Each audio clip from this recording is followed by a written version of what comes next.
everybody. Good afternoon. And it gives me great pleasure on behalf of Seabourn to welcome you all here afternoon. Very pleased to be a sponsor for the first time at the Isle of Wight Literary Festival. We're also thrilled to be sponsoring this afternoon's guests, Celia Imrie and Fidelis Morgan, to talk about their new book, Meet Me at Rainbow Corner. So without further ado, please give a big, warm cow's welcome to Celia Imrie and Fidelis Morgan. Thank you.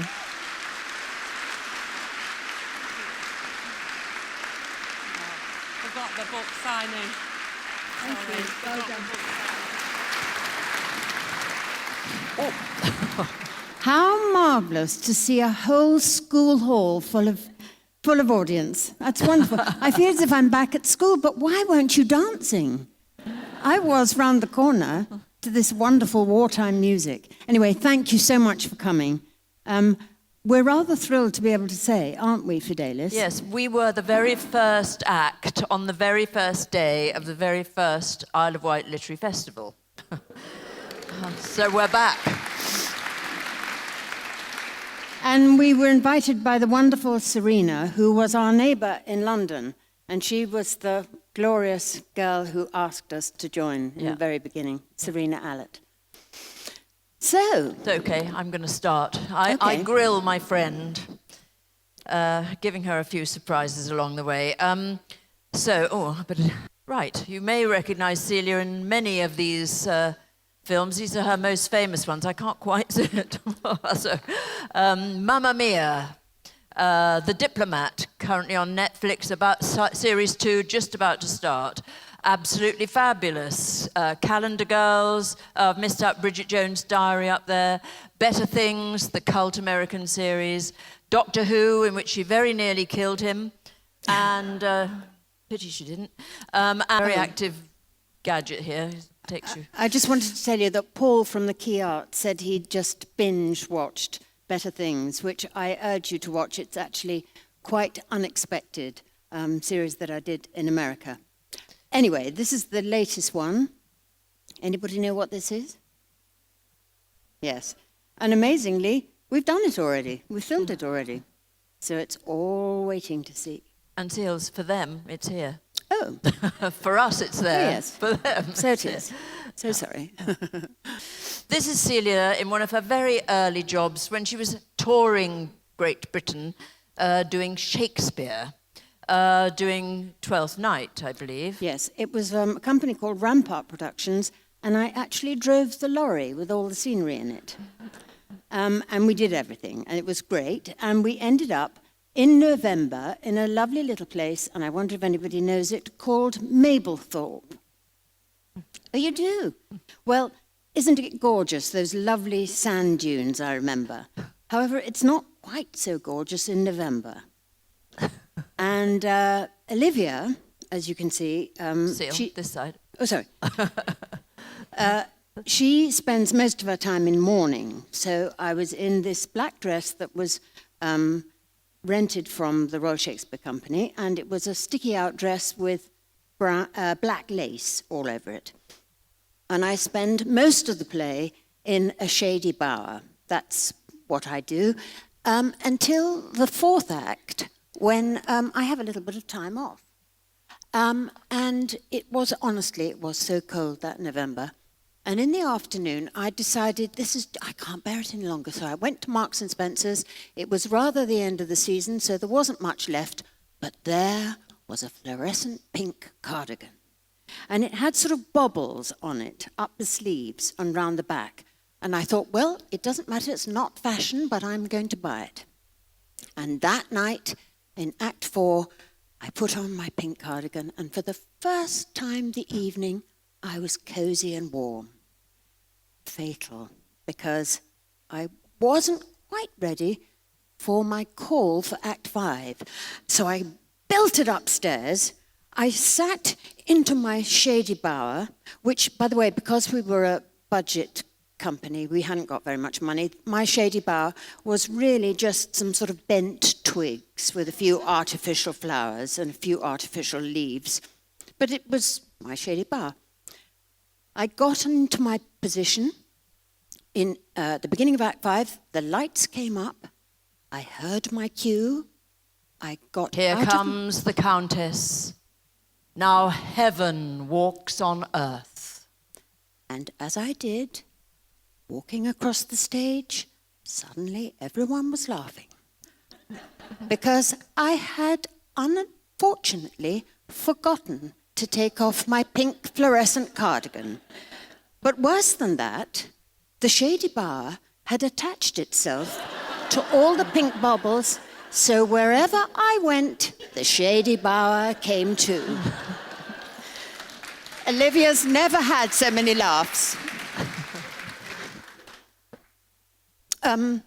This is my first television job. Do you remember the original Upstairs, Downstairs? And there I am with the beautiful Leslie Ann Down, wearing First World War nurse's uniform, which will come in later because we're talking about the Second World War, but that was my first television part. And it's a Red Cross nurse too, which Red also Cross nurse, we yes. pick up on later.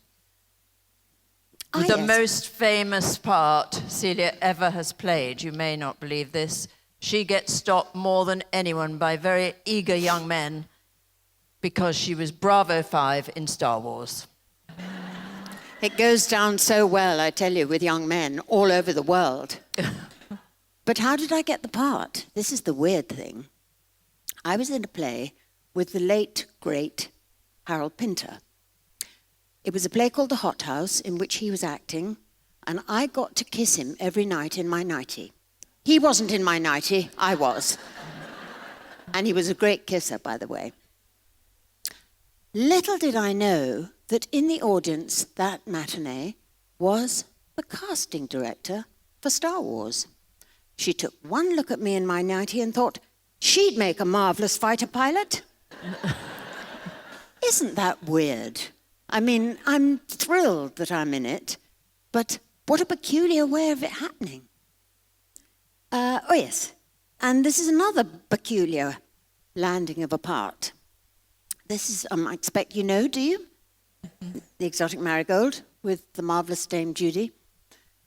I was in Los Angeles at the time and treating myself to a rather fancy haircut in Rodeo Drive in Vidal Sassoon. I don't do that usually, but on this occasion I thought, well, when in Los Angeles you've got to look smart, so I had this very nice young man cutting my hair. My hair was a mess. It was sort of shoulder length, and I decided I wanted to have it cut, really quite sharply. So he did something I've never seen before. He started cutting one side only.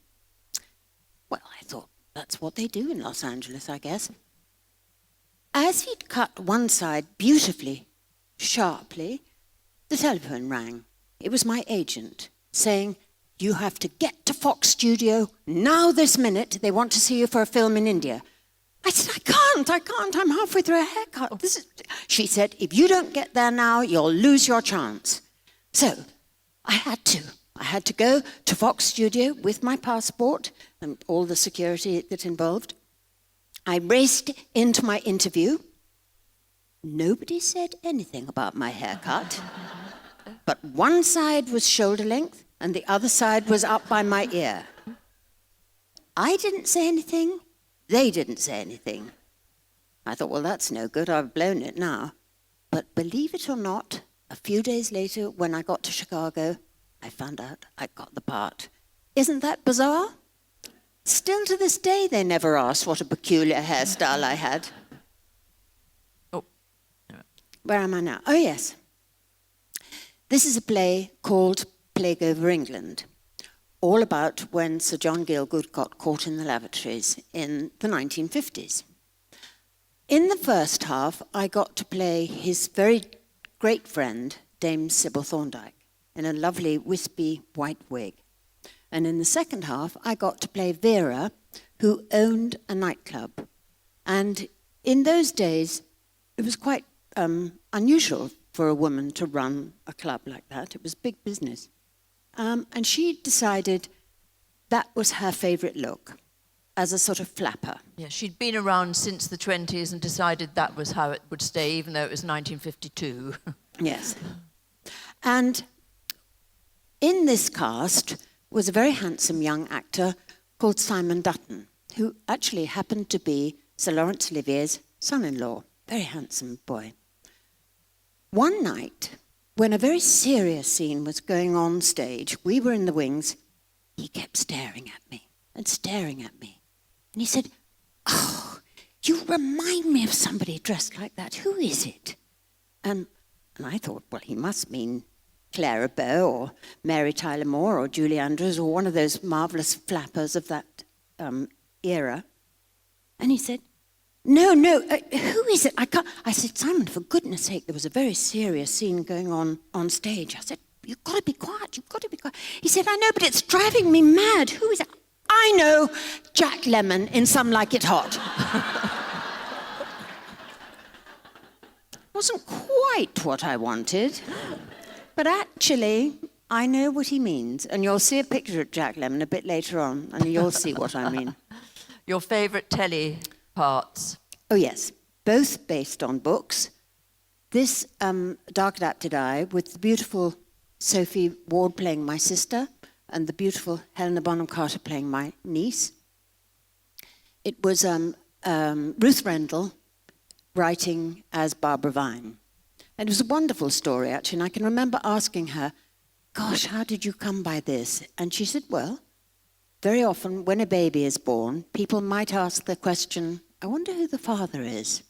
In this case, it was, I wonder who the mother is, because I pretended to be the mother to save my sister's reputation.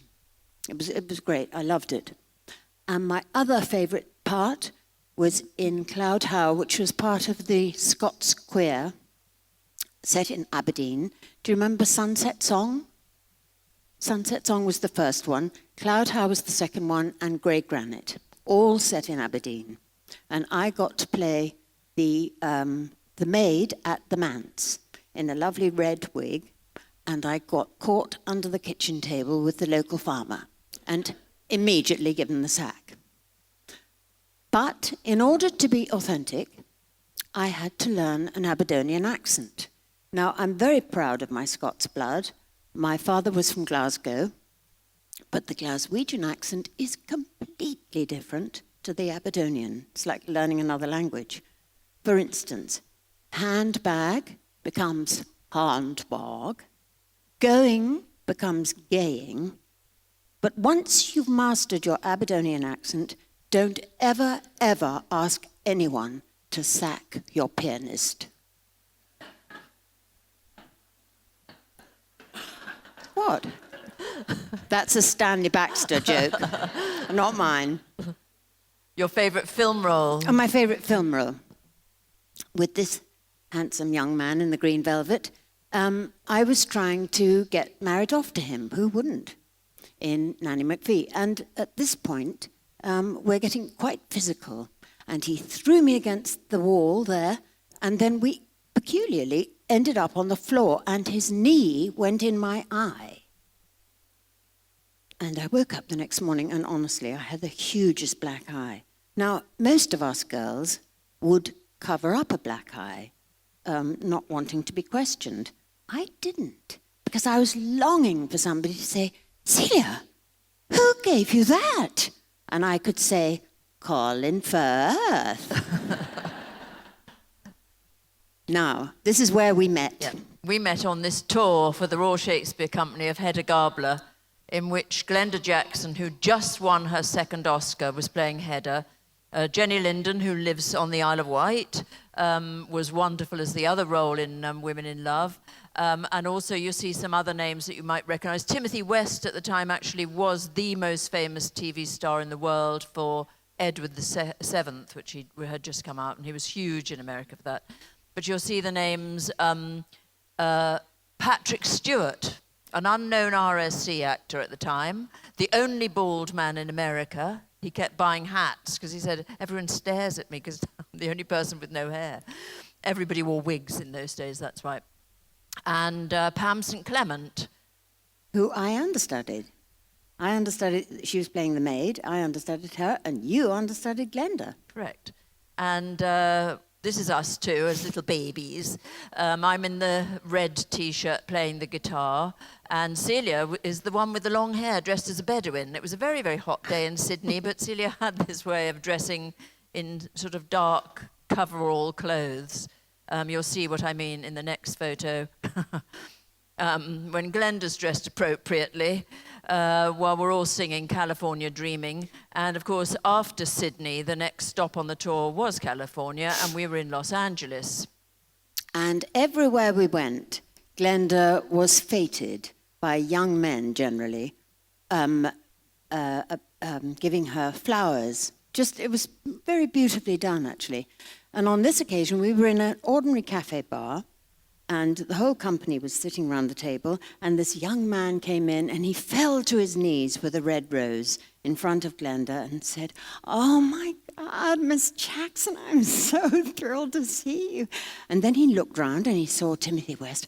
"Oh, Mr. West, I can't believe this. This is so exciting." And then he saw Jenny Linden, and he'd just seen Women in Love. "I can't believe this is so wonderful." And then suddenly he swung round to me and he said, "But you, I've seen all your Swedish films." I thought, what? And all the company were looking at me, and I was thinking, but I haven't done any porn. He said, "Miss Ullman, I'm so thrilled to see you." He thought I was Liv Ullman. That's Liv Ullman on the left. Oh, no, that's me. Oh, no. See what I mean? And I signed, of course, Liv Ullman. So we finished that tour, and we came back to England, and I invited you up to Birmingham, where I lived at the time. And I went into a sort of second-hand shop, and I found a book of wartime recipes, ration book recipes. I don't mean a repro. It was an actual old brown paper, cheap, little pamphlet of how to cook during the war. And I thought, oh, let's do it. So we decided to have a wartime party, and I cooked all these things like Woolton pie for us all to eat, and we all had to go dressed. And on the next photo, you'll see we even put this sort of sellotape stuff on our windows as though bombs were just about to go off. Celia is the Red Cross nurse yet again in this picture. On the end. And I've got a very strained expression on my face, because in those days it was before sophisticated cameras, and you plonk your camera on a table, pressed a button, and then you had 5 seconds to run around and get into position before it clicked on you. And you might recognize somebody in this picture, or you might notice better when it's in color. Anybody recognize somebody there? Well, if I told you the person who had her arm on the other nurse, it's Victoria Wood. And I got to know Victoria entirely because Fidelis was at university with her. I'm not clever enough to have gone to university, but that's how I first met Victoria. And she was at the party same year that we came back from the World Tour, 75, 1975. Yeah. So that brings us on to because that is World War, and our book is set during the World War. We had long had the idea of writing a book about war brides, because it's just a fascinating story, the idea of these women giving up everything and everybody, in order to go and pursue one man in another country and another culture, because America and England, despite what everyone thinks, are very, very different cultures. And we thought that was an interesting story. And then we discovered Rainbow Corner itself, which was the American Red Cross Club in Piccadilly in London. So this is on the corner of Shaftesbury Avenue and Piccadilly. It was an enormous place. The ground floor was the restaurant Monaco's, which had just shut for the war, and 5 stories above it and 2 stories below it were given over to the American forces to form this absolutely massive club. You can see the word Monaco's there. This is a picture actually from VE Day, where you've got the Yank soldiers all celebrating on the balcony, and you can see the both flags. because it had to be staffed by Brits because they couldn't get that many Americans over on the boats, obviously, because they were too busy bringing the troops over ready for D-Day. And the next thing we've got is a little newsreel of the day Rainbow Corner closed. Rainbow Corner, the hub of America in London, closes with a GI's jamboree. They had free donuts all day long, 24 hours a day. Yes, there was very little rationing inside. They had American portions, which if you've been to America, you know they're bigger anyway. But they had a fabulous 3-course meal for £1, while people in England actually were really doing with absolutely nothing, you know, like 1 rasher of bacon a week. In there, you'd have a rasher of bacon every morning. They had James Stewart, Betty Davis, Fred Astaire, Adele Astaire actually worked on the front desk. Irving Berlin, George Raft, Glenn Miller, Artie Shaw, these and many, many more, B.B. Daniels and people, all came. They gave concerts there. They had their own radio station that broadcast to the troops who were already in Europe. They organised visits from there. They had fishing trips, language and art classes, pinball machines, a whole room of pinball machines, a jukebox, which was always stocked with all the latest records from America. It was changed every week. And they had, in the basement, they had enormous boxing matches once a week and dancing practically every night with dance bands. And they engaged English people to be the dance hostesses, and that's one of the ideas. We haven't said, actually, what we're talking about our book, rather than reading extracts from the book, which you're perfectly capable of doing yourselves, is to tell you the ingredients, the recipe, as it were, of what we got to put together to make a novel. And Rainbow Corner and The War Brides was one. And we have 2 heroines, and one of our heroines, Dot, was one of the dancers. She was a nurse, and she was employed to be a hostess to come and jitterbug. And because she was from Liverpool, she knew all the latest dances, and she's one of our heroines. And the other heroine is Lily, and they're sort of based on our mothers. Lily was a bit posh. Apparently I am. So Lily was sort of based on... My darling mother was even posher than me. And Dot was based on your mother. Yes.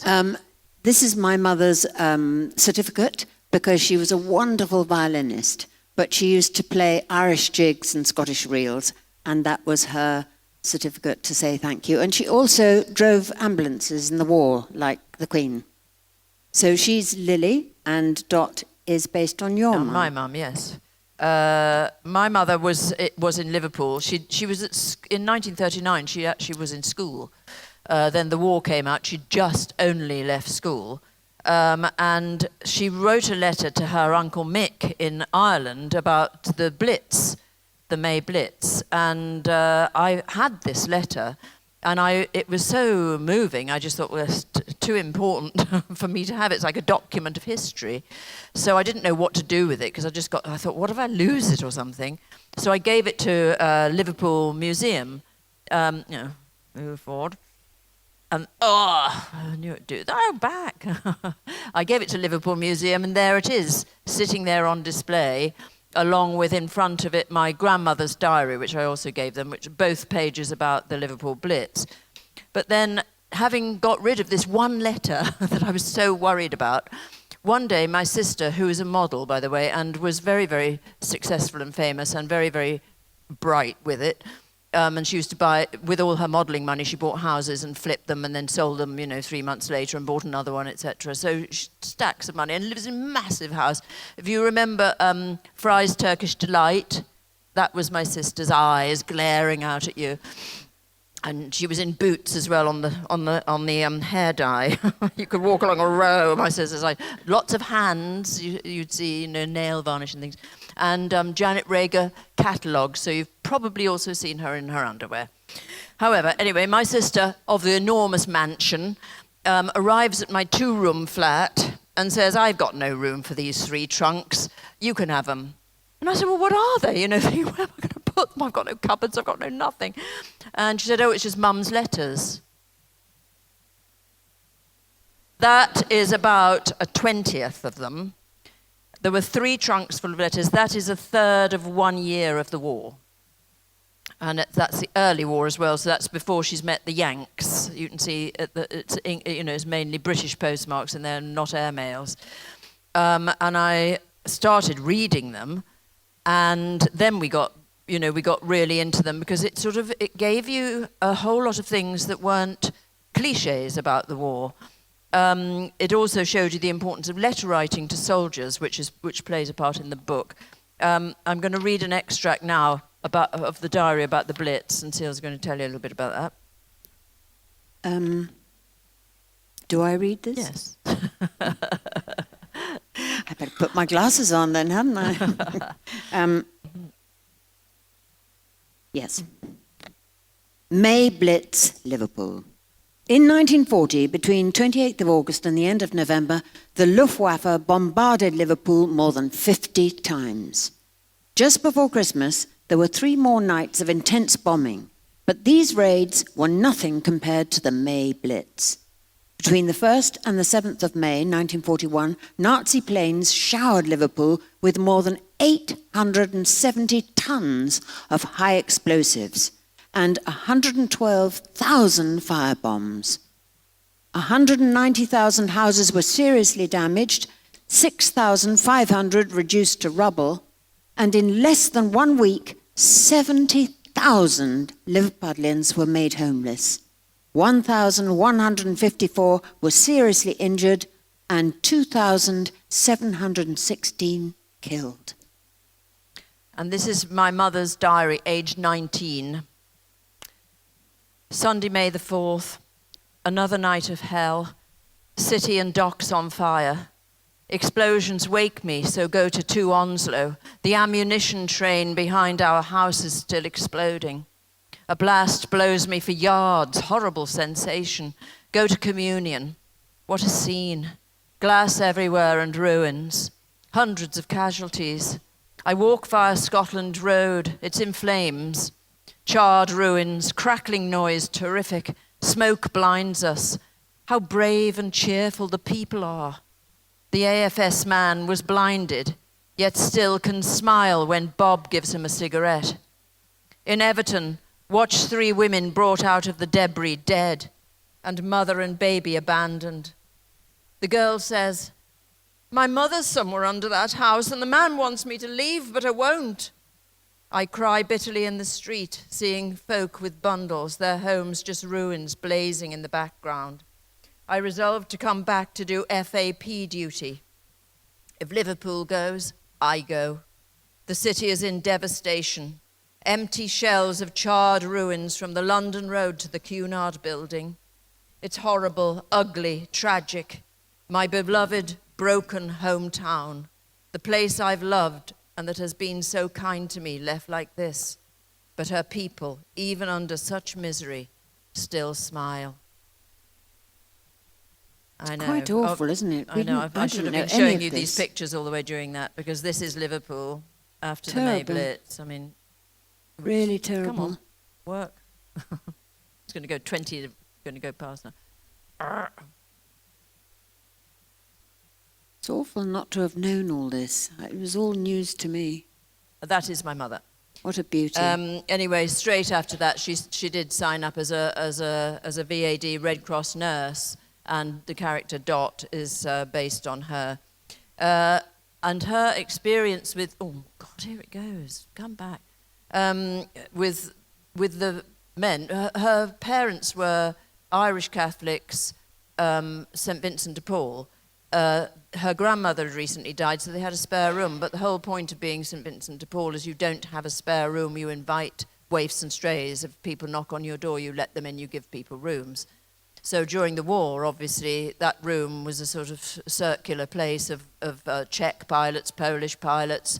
This bloke, a Dutch pilot, Roy Vanningen, she met him actually in Blackpool, and a few months later they got engaged. And one day they wrote hundreds of letters, and one of the letters was returned, unwritten, stamped on the back actually, written, returned to sender under Air Ministry instruction. Now, my mother had no idea what that meant, so she wrote to the Air Ministry. Air Ministry, London, WC2, May 1942. Madam, I am directed to refer to your letter dated 9th of May 1942 to inform you with regret that Pilot Officer R. Van Ingen is missing and believed to have lost his life. Pilot Officer Van Ingen was one of the crew of a London aircraft which went down at sea approximately midway between Isle of Man and the coast of Northern Ireland. Search operations have been carried out, but no trace of any of the occupants of the aircraft have been found. I am to add an expression of the department's sincere sympathy. I am, Madam, your obedient servant, S. Schriff, the Director of Personnel Services. How and this awful. gave us another insight into the cliche that is that a policeman comes to your door and takes his hat off and says, I'm ever so sorry to tell you, or that you get a telegram of great sympathy. That was it, harsh, harsh reality, and it happened to her over and over again. Here she is, if it would obey me, conk. There she is outside one of the temporary field hospitals that she worked at. And we've got another account of her. This is her writing home to her mother, aged 20, about her work as a nurse in the Red Cross. The wards are full of naval casualties. The patients are the one joy. To see them in their helplessness makes me feel shabby complaining when they put up with so much so cheerfully.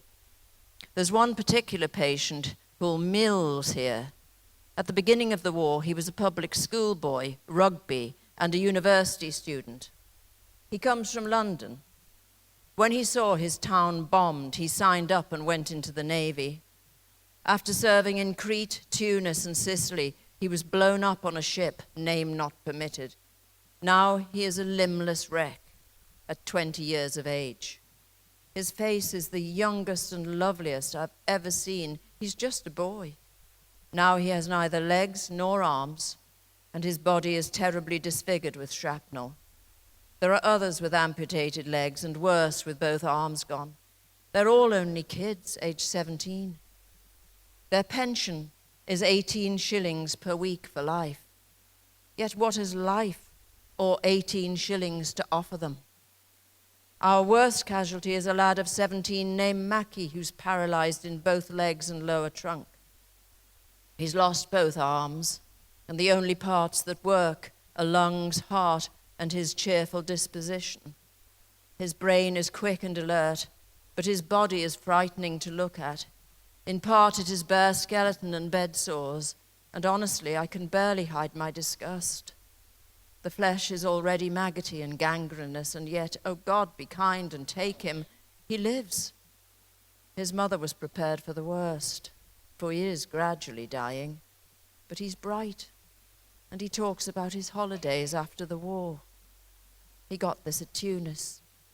When you view it from such close angles, this war is ghastly. And you see, this said much more to us than any of the films and newsreels that we'd ever seen. Shortly afterwards, while, that's that letter. Shortly afterwards, while stationed near Bristol, because she was moved around the place, and including she went to the Battle of Anzio and the Battle of Salerno on a battleship. But shortly after this, she was stationed in Bristol, and she met this American naval officer, George Adams Taylor, that's a drawing of him done by his sister after the war, and he's the young, tall boy with his dad there. And they fell head over heels with each other, and they got engaged. Some weeks later, he was sent back to the U.S. To be on the USS battleship, the USS Ticonderoga. And their letters, there's hundreds of them. Oh, God, there we are, that's a few. Are full of their plans of what they will do after the war. Celia. September 16th, 1944. Darling, please forgive the typewritten letter, but I like to fiddle with the typewriter once in a while. I guess I had better type this in single spacing, or else it will get too heavy for the long trip that it will have to make. We are certainly getting further and further away as each day goes by. I admire you tremendously for all the wonderful work that you've done and your incomparable courage. How are your family? I hope they're fine, and I know they must be tremendously happy to have you so close to home. There is certainly no place like it. I miss my old home a great deal. I'm glad that the Allies have got this far north as they have, for it means that the day of the buzz bomb is over for your people, which is a godsend. I'm fine and well and as happy as I can be under the circumstances, which frankly, just between you and me, darling, is none too happy. I hate to see the best years of our lives slipping by inexorably and not be able to do a damn thing about it. I guess it isn't really that bad, and it won't be too long before it will all be over and I can come back to you. Just because we have had to give up so much now, the more full will the years together be. I shall never forget those wonderful few days in Bristol when we were happily together and we met daily for tea. They were the happiest days for me that I have ever had in all my life, and I long for their return. I wish that they had not been so short. Dearest Fido, it has been a long time since I've heard from you, and I hope that a letter will be forthcoming in the not-too-distant future. I've sort of lost contact, and I want to know how you are and what you're doing. As always, all my love, George. And his letters dried up, and along came this bloke, Otis Overton, another US naval officer, who offered to help her find George Adams Taylor while slagging him off for taking his engagement to her so lightly, as though he was test driving a car, is how he put it. These are some of the letters with which he bombarded my mother, they were chatty, but they were definitely love letters. And what followed was so gobsmacking that we've used it hook, line, and sinker in the novel. And we're not telling you what it is, you'll have to find that out for yourself. It's too good. So good. It's too good. Then too good, too awful, actually. Yes. The week after VE Day, she'd come down to London for VE Day, and the following week she got 2 letters returned. One was a letter from actually one of his co-tems from Otis Overton, saying, "I'm sorry, but Otis died 2 weeks ago of pneumonia."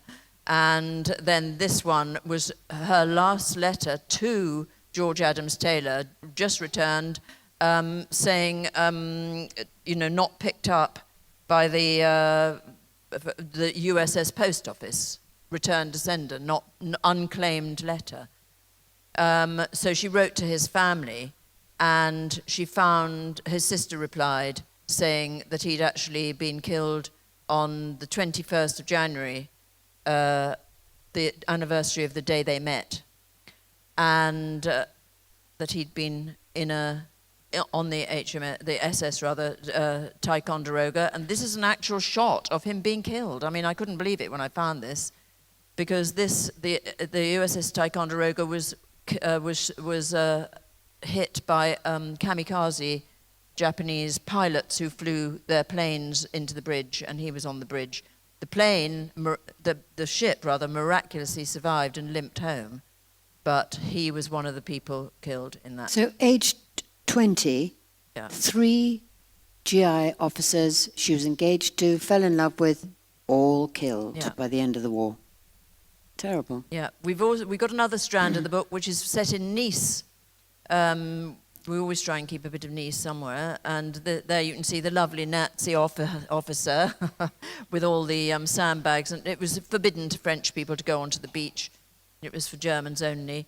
Nice had a strange thing because it was part of Free France, so it should have been fine, and it was a safe haven for the Jews who fled down there, and then the Italians came in, but the Italians were rather lackadaisical about looking after the place until one night when there was a sudden. They all went to bed thinking, oh good, Giuseppe will be out there this morning to have a coffee with me, but no, all the Italians gone and replaced with the highest sort of Gestapo and SS officers, the whole of Nice taken over very, very, very firmly in one night. As they got news of I think I've got some other, yes, as they also, if people rebelled against them, they would shoot you, and then they hanged your body up in the main street. If any of you have ever been to Nice, that's Galerie Lafayette. It still is today, as it was then. So that is the main shopping street, and you can see from the lamps, from the lanterns, there are 2 bodies hanging. There's a closer one here. They were so brave, though, the Nice people. And when you see the plaques of where they died, it was only days before the end of the war. That was what was so terrible. And these young soldiers, about 17. Well, they most of them, rose weren't they? up. This is what happened. The lycée, the school, a bit like this, actually, was the headquarters. The resistance came in there, and all the young men all got together and decided they'd heard that the Americans had landed at San Rafael, which is an hour away on the train, on the TGV, so you can imagine how far it would be to walk. But that they'd got in, but that the Americans' orders were to go north, not east. So they thought, well, all right, we'll free ourselves. So they had a rebellion on the 28th of August, and they drove the Nazis out, these young boys, but lots of them were killed. This is them marching on the day after to celebrate the fact that they'd driven. They all went down to the harbour, set fire to everything, blew up the lighthouse, and then fled to Menton, where they killed lots of people in retaliation. Charming people. Come on. There are the plaques. Yeah. If you wander around Old Town, you'll see these, and these are boys of 16 and 17. But they rose up and they got rid of those Germans. And that's them in coffins being taken up the same high street that you just saw earlier. And this is 2 days later, when the city was already free. In came a few straggling Americans just to check that everything was all right. Will you let me on? There they are. The next strand of the book is domestic spies, something I knew nothing about at all, but the amount of people in England who actually were Nazi supporters. And there's you remember that, keep mum, loose talk costs lives, and there's Hitler with his great big ear, listening in to the American with his girl. And there's Hitler as the dog, listening in. The dog in the middle. And then there's Hitler as the wallpaper. Careless talk cost life. I had no idea that there was such an amount. This is the black shirts, the Oswald Mosley and all that lot, the January Club. Quite frightening. Well, this is the British Union of Fascists, isn't it? And they were a strange mixture of absolute working class and total toffs. You know, all these people like, the Mitfords who went off and sort of shagged Hitler and things. So they were, and of course the thing is they'd all been closed down, and a lot of them had been interned in 1939. But there were other sympathisers who weren't, and they were still there. And the MI5 was perfectly aware that these, there we are, charming, also the king, great friends with Adolf Hitler, but Churchill had very carefully slid him off to Bermuda, where he could be out the way and not interfere, because they knew he was absolutely explosive danger. And in fact, he did. It's only a few years back. We finally found out that he'd written expressly and saying, "Bomb the hell out of them, and then you'll win. They'll go to their knees." I mean, honestly, lovely. But we also discovered, and I hope that nobody is related to this person, but we did discover somebody on the Isle of Wight who was giving very detailed maps to a gentleman, probably this gentleman. It is this gentleman. Yes, about where would be a very good place for the Germans to land. Now, we don't know the name of the person, but it is a real person. And this gentleman pretended to be Gestapo, part of the Gestapo, and he got a certificate made and everything. But of course, 10 years ago, only 10 years ago, the Public Record Office released this folder about the domestic spies. So just housewives, people who might work at a factory and said, I know they're making these planes and here's a map of what they're like and this is the capacity. Or somebody who worked in a canteen saying, I saw all the troops leave yesterday and they're heading along the A4, So that they were giving little slices of information, and this girl on the Isle of Wight doing her maps of where it would be safe for them to land. But so this bloke, Eric Roberts, who took the name of Jack King, and MI5 made him a fake certificate to say he was a Gestapo chief, would organize these meetings where they'd all come and say, well, look, I can tell you much more stuff. And last night I cut all the wires down to the Aldershot barracks, and, you know, so they'd all be telling him this information, and he gave them all a little Nazi lapel badge, which they were to wear on the underneath of their lapel. The idea being that when the Nazis finally came in, they could all go, da-dam, and be free. But of course it meant they could be very easily picked up. However, most of these people, after the war, because they had so much, you know, they didn't, at that point, Belsen and Auschwitz and things got discovered, and they had much, much bigger fish to fry in the terms of criminality. So it got dropped to the bottom of the importance file, and most of these people went on living up into the 60s and 70s, never knowing that the government had been onto them all the way through the war and knew perfectly well that they were disloyal Nazi-supporting spies, and they just died peacefully in their beds, never knowing they'd been rumbled. Anyway, we've used a lot of that. And now we want to tell you what happened to our young girls. Yeah. Ah, yes. The young girls who fell in love with the GIs, you can't blame them. They were such a glamorous army of And get free young... donuts. Yes. So these are the young girls who fell in love and got married, married, and they pledged to go and join their husbands in America. But they had to go through an awful lot of rigmarole with forms and medicals. And Well, it took them 2 years Yeah. to get the boats. The government just said, oh, you're much less important than everyone else, we can't be bothered. And it took an enormous fight, and they got Eleanor Roosevelt to come over and help them, actually.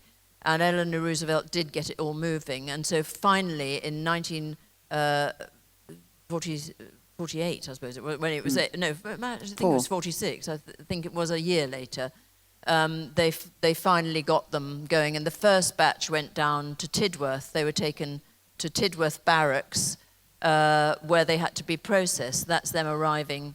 and we'll show you. And that's them in the queues. It was all queues, and they had medicals that actually people would be arrested for doing nowadays. It would be called sexual interference. I think they had torches shone up them and everything. I mean, horrible. They all complained about it at the time, actually, but nothing could be done. And they were waited on by German prisoners of war. So we have incorporated that, along with a little story that my mother told me about what really happened to her on the battleship in the Mediterranean. Government. Here's another. Mrs. Burgess of London. Lovely music, but I think it was a bit grim for them, actually. Yes. Well, they were taken straight from Tidworth to Southampton and put onto the ships. Our girls go on the Queen Mary, and there they are, sitting there on the decks of the old Queen Mary. Lots of them with toddlers and babies by now. Oh, God. There's the Queen Mary coming into New York Harbour during the war, because the grey funnels were painted red by the time the girls got on it, although the rest of it was still in the grey livery.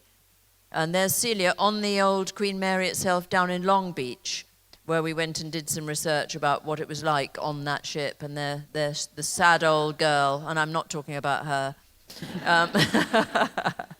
And that makes 3 books, all set on transatlantic liners. We will be travelling on this one in 2 weeks' time, where we're going to do the same voyage that they did. And then on the trains, Yeah, as the they girls did. It was a cattle market in New York. They had to wait to be claimed. Some of the men didn't turn up because they thought, oh, England, it's just Toy Town, that's not a real marriage. So they just forgot about it, and they'd gone off and married other people. Some people had changed their mind. Some people did come and pick you up. There was one interview with a girl who, she's not picked up by the husband, and they say, where is your husband? And she says on this live radio, I don't know where he is, but when I find him, I'm going to strangle him. And her family, his family, never forgave her. They weren't told about various traditions that welcoming a new bride into the house meant you came at them and attacked them with a broom. And they also didn't know this different way of life, that you couldn't say things like keep your pecker up, because that was very, very rude. You couldn't sort of make faggots for supper. Lots of families forbade playing of music or radios on a Sunday. So I think for lots of them it was a big, big, fat culture shock, and some of them had a very horrible time and came back, and some of them, we meet them all over the place, funny enough. And there's the train. That's what the inside of the trains were like, and they're still the same today. And we will be on one. And here's what the sleepers look like, which we do have in the book. And there's Celia. There I am on the top bunk. And the book ends in New Mexico on the scrubland, and at a place called Klein's Corner. And then the finale, oh God, come back, is in Hollywood. And well, that's our tour that we're about to start. So if you know anyone in those cities on that black line, let them know, and we'll be very happy. And you're the to start see of them. it, and New York's the finish. Yeah, yeah. So we've got about 1 minute for questions. Anyone? Sure, why not? If Love they to. ask us, yes. We're like cheap tarts. We'll go anywhere, really. We're going to sign some books Oh, yes, down we're the signing corridor, round the corner, down there. and you can talk to us We're there as very well. There's a happy to- hand. There's a hand. Thank you, ladies. So much research. When did you start to write this particular book, or start the research? I mean, does it take years? Good 2 years ago, I'd say, Yes. wouldn't you? Yeah. Yes. It takes us quite a lot of time, but we love the research. And we put it at the back always. It's called by me, that section. It's Yes, because the Fidelis is publishers have chief this funny researcher. idea. Yes, we're not allowed to have two names anywhere. So, although we do everything together. It's a collaboration. Yeah. But Must Celia, has been down there, searching out the Nice archives and going around photographing those plaques and things. We do it all together, but it's Yeah. been tremendous fun. And so much I didn't know about the May Blitz or the domestic spies. It's been extraordinary. Yes, that 'Cause folder, funnily I mean, enough- 2014, you finally find out that all these people, little housewives and people working in factories and things, were just really trying to sell the country down the drain.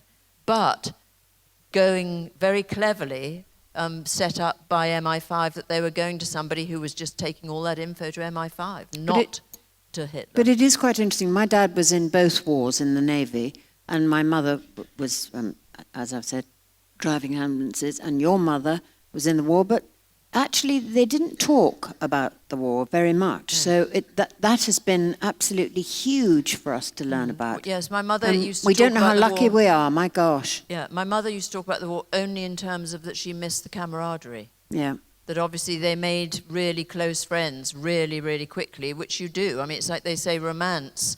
If you have a romantic rosebuddy dinner with candlelight and things, you might split up about 3 weeks later. Whereas if you both get stranded on Everest in a hurricane during an earthquake, you're there forever together because you've got that thing that was so awful that only you two know about. We also found out quite through my mother's letters and things in the research, some fascinating breaking the cliche, like the stuff about no policeman coming to your door and saying, "I'm awfully sorry to tell you." But they all hated Vera Lynn, We'll Meet Again. They couldn't stand it. They all wrote and saying, "This dreadful, whiny record, please don't let this be in the hit parade. We don't like it, it's horrible.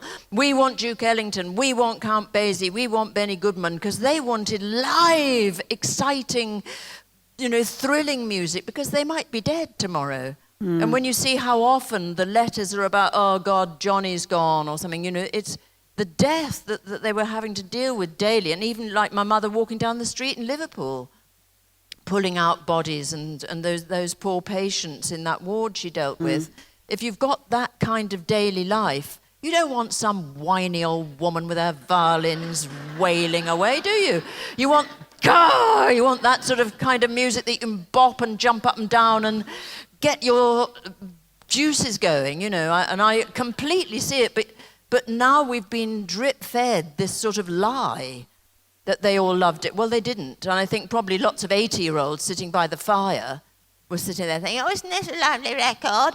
But I actually don't. I think the young people who are fighting the war, well, we know from these letters, both the English and the Americans, they couldn't stand it. Fascinating little bit of info. We love things that break the mold, actually, don't we? Yes. And any more questions? There's one there. The lady. Oh, were you? Oh, were you?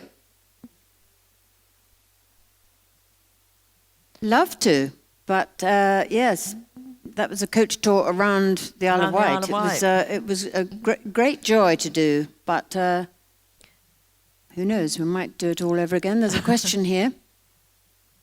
Yep. Yes. Oh, the microphone, yes, it is coming.